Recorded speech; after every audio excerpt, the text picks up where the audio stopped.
కాకినాడ జిల్లా పెదపూడి మండలం గొల్లల మావుడాడ గ్రామ పంచాయతీ పరిధిలో లయన్స్ క్లబ్ గొల్లల మావుడాడ శ్రీ సూర్య ఆధ్వర్యంలో దోమల నివారణ కార్యక్రమాన్ని క్లబ్ అధ్యక్షులు కమిడి శ్రీనివాస్ ప్రారంభించారు.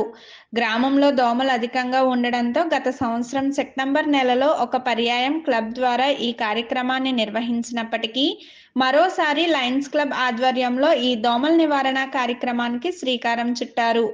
బుధవారం తెల్లవారుజామున 6 గంటల నుండి లయన్స్ క్లబ్ గొల్లల మావుడాడ శ్రీ సూర్య ఆధ్వర్యంలో గొల్లల మావుడాడలో ప్రతి వీధిలోనూ డ్రైనేజీలు తుప్పలు వెంబడి దోమల నివారణ నిమిత్తం దోమల మందు పిచికారీ చేయడం జరిగిందని క్లబ్ కార్యదర్శి లయన్ ద్వారంపూడి యువరాజారెడ్డి తెలిపారు.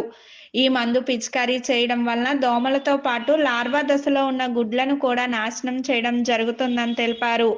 ఈ కార్యక్రమం గొల్లల మావుడాడలో 3 రోజుల పాటు నిర్వహించి నెలలో వారానికి 2 రోజుల చొప్పున మరొక పర్యాయాన్ని నిర్వహించనున్నట్లు యువరాజారెడ్డి తెలిపారు. దీనికి ఆర్థికంగా సహకరించిన లయన్స్ క్లబ్ సభ్యులకు ప్రత్యేక కృతజ్ఞతలు తెలియజేశారు.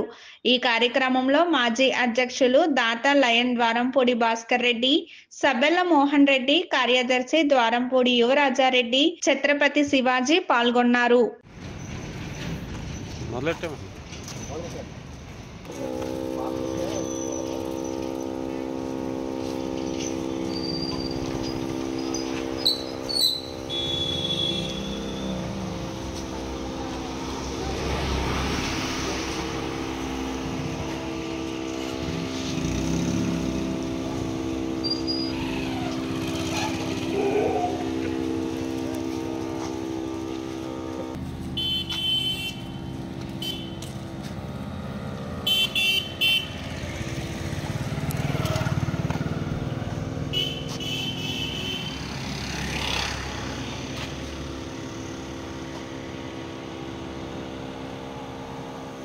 Thank you.